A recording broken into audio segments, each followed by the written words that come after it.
Nine आंसुओं को यूं जाया करो, कभी दूसरों को रुलाया करो। जमाना सुनेगा नहीं प्यार से, कभी तलखियां भी दिखाया करो।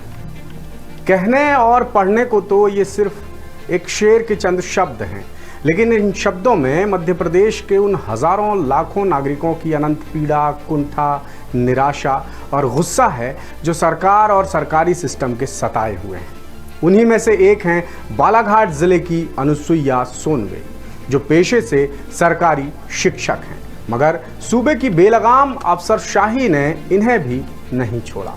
इंतहा तो तब हो गई जब 13 साल की सरकारी नौकरी के बाद अचानक अनुसुईया को सरप्लस यानी अतिशेष बता दिया गया और फिर शुरू हुआ लंबी कानूनी लड़ाई का सिलसिला, जिसका नतीजा क्या हुआ?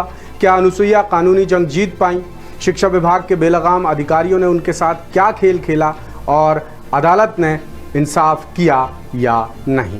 बने रहिए मेरे साथ वीडियो के आखिर तक, ये पूरा मामला आपको बताऊंगा और इन तमाम सवालों के जवाब भी आपको दूंगा। नमस्कार, मैं हूं रामकृष्ण गौतम और आप देखना शुरू कर चुके हैं दास सूत्र का खास वीकली प्रोग्राम सीएम हेल्पलाइन यानी कॉमन मैन हेल्पलाइन। और आज की सीएम हेल्पलाइन में मैं आपके लिए लेकर आया हूं मध्य प्रदेश में हावी अफसरशाही की जीती जागती मिसाल, जिसमें पता चलेगा कि किस तरह सूबे के सरकारी सिस्टम के पूरे कुएं में ही भांग घुली हुई है और बेशर्म अधिकारी उसमें गोते लगाकर नित नए नशे कर रहे हैं।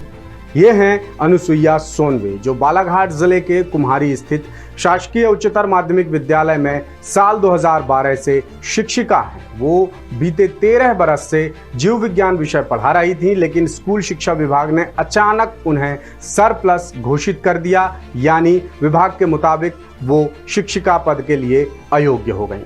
विभाग यहीं नहीं रुका, उनका जबरन तबादला करने की कोशिशें भी शुरू हो गई। ये बात जब अनुसुईया को पता चली तो वो हैरान परेशान हो गई।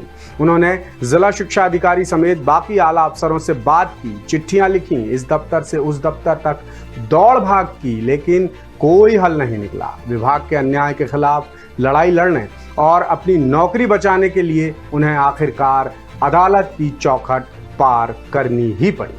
अनुसुईया ने हाई कोर्ट में याचिका लगाई और लंबी कानूनी लड़ाई लड़ी, जिसकी सुनवाई में कोर्ट ने सकारात्मक रुख अपनाया और मामले पर गहरी नाराजगी जताई। कोर्ट ने राज्य सरकार और शिक्षा विभाग के अफसरों से सख्त लहजे में पूछा कि आखिर एक शिक्षिका के साथ ऐसी नाइंसाफी क्यों की जा रही है, आखिर ऐसा अन्याय क्यों कर रहे हैं। मामले को और भी गंभीरता से समझने के लिए हमने याचिकाकर्ता के एडवोकेट से बात की। सुनिए उन्होंने क्या बताया। शिक्षा विभाग का जो स्थानांतरण नीति है, उसमें किसी भी शिक्षक को शिक्षा जो है जहां पर पद रिक्त होता है वहां पर विकल्प के आधार पर ट्रांसफर का है। प्रशासनिक कारण से कोई ट्रांसफर करने का नहीं है। प्रशासनिक कारण से ट्रांसफर करने के लिए सिर्फ और सिर्फ जब सरप्लस टीचर हो जाए, यानी कि एक से ज्यादा टीचर, एक जहाँ पर एक पोस्ट हो या 2 पोस्ट हो, 2 की जगह पर 3 हो जाए, 4 हो जाए, तो उनको सरप्लस डिक्लेयर करके ट्रांसफर करने का प्रशासनिक कारण से होता है, अदरवाइज कोई नियम नहीं है। लेकिन यहाँ पर क्या हुआ है कि जो याचिकाकर्ता अनुसुईया सोनवे मैडम थी, उनके जिस विद्यालय में पदस्थ थी बालाघाट में, वहाँ पर जीव विज्ञान का एक पोस्ट था और एक ही शिक्षक वहाँ पर पदस्थ थे। लेकिन डीपीआई के द्वारा जो एजुकेशन पोर्टल है, उस पोर्टल पे उनका जो आईडी था, उस आईडी को इनवैलिड करार दिया गया। इनवैलिड करार करके जो है वो पोस्ट को वैकेंट दिखाया गया इंटरनेट पर, और फिर काउंसलिंग कराई गई। तो दूसरे शिक्षकों ने जो दूसरी जगह सरप्लस हो रहे थे, अतिशेष हो रहे थे, उन लोगों ने ऑप्शन भरा और उनको वहाँ पर नियुक्ति के लिए आदेश जारी हो गया। माननीय न्यायालय ने इसे पूछा कि जो पहले से है उनको आप कैसे सरप्लस कर रहे हो? आपके एजुकेशन पोर्टल की गड़बड़ी के वजह से हुआ है, तो आप उसको ठीक क्यों नहीं करते? इन बातों को लेकर सरकार से जवाब मांगा है और उसमें नोटिस किया है। अब ये पूरा खेल था क्या, वो भी आपको जानना जरूरी है।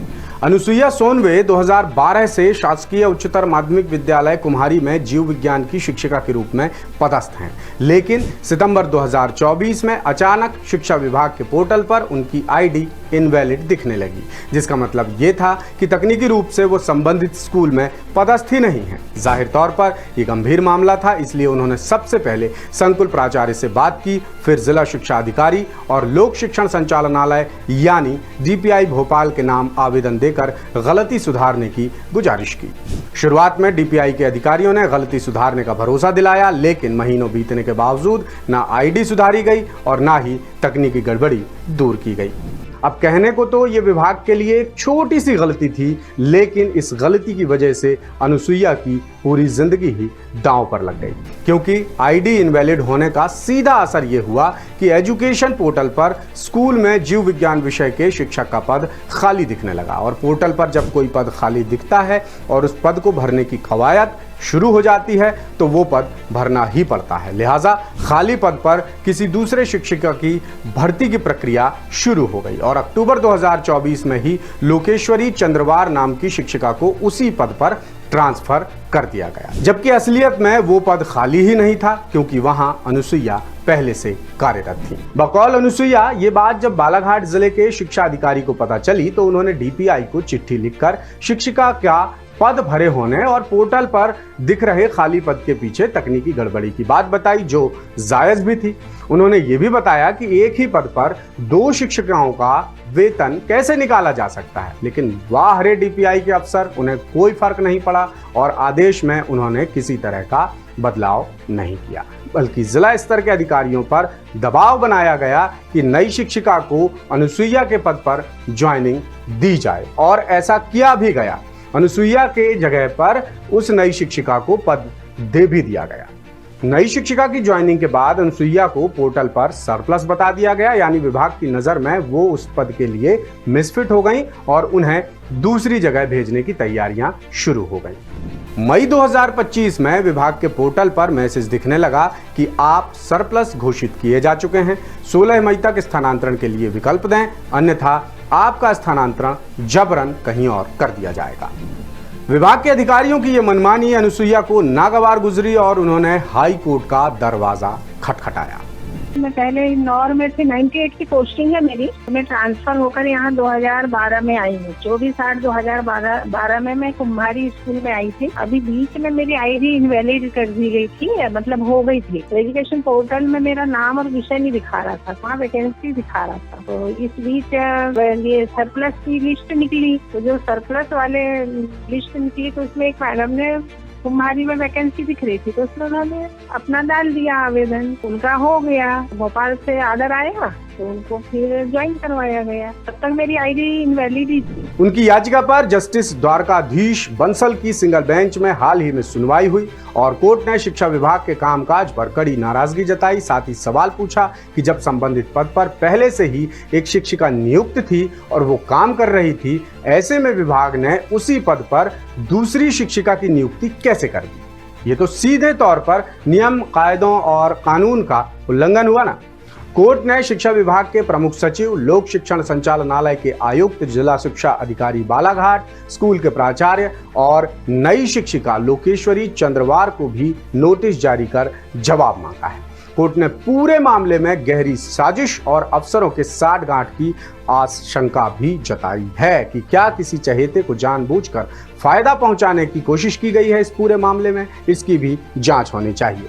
याचिकाकर्ता की तरफ से एडवोकेट विनायक प्रसाद शाह, पुष्पेंद्र कुमार शाह और रूप सिंह मरावी ने पैरवी की। उन्होंने कोर्ट को बताया कि शिक्षिका पर जबरन मानसिक दबाव बनाया जा रहा है, वो बेहद परेशान हैं। उन पर यह प्रेशर डाला जा रहा है कि वो नई जगह खुद से चुन लें, वरना उनका ट्रांसफर जबरन कर दिया जाएगा। कोर्ट ने इस पर भी कड़ी नाराजगी जताई और कहा कि यदि स्थानांतरण आदेश आता है तो उस पर भी रोक लगा दी जाएगी। साथ ही ये भी साफ किया कि जब तक मामला कोर्ट में है तब तक शिक्षा विभाग कोई जबरदस्ती नहीं करेगा और अब मामले की अगली सुनवाई के लिए 30 जून की तारीख तय की गई है। तो अनुसुईया ने अपने हक की लड़ाई लड़ी और उन्होंने काफी हद तक जीत हासिल की है। अब अगली सुनवाई में इस पूरे मामले को कोर्ट रफा दफा करने की सोचेगा और ये सीख भी है उन लोगों के लिए जो सरकार और सरकारी सिस्टम से सताए हुए हैं। तो इस तरह की और भी खबरें हम सीएम हेल्पलाइन के अगले एपिसोड्स में लेकर आते रहेंगे। आपकी कोई भी समस्या है आप हमें बेझिझक बता सकते हैं। आप ये एपिसोड हमारे जिस भी प्लेटफॉर्म पर देख रहे हैं उसके कमेंट बॉक्स में जाकर अपनी समस्याएं लिख भेजिए, अपनी प्रतिक्रियाएं हमें बताइए। अगले शनिवार को फिर किसी खास मुद्दे को लेकर आपसे करूंगा मुलाकात। तब तक के लिए दीजिए इजाजत। नमस्कार, शुभ रात्रि।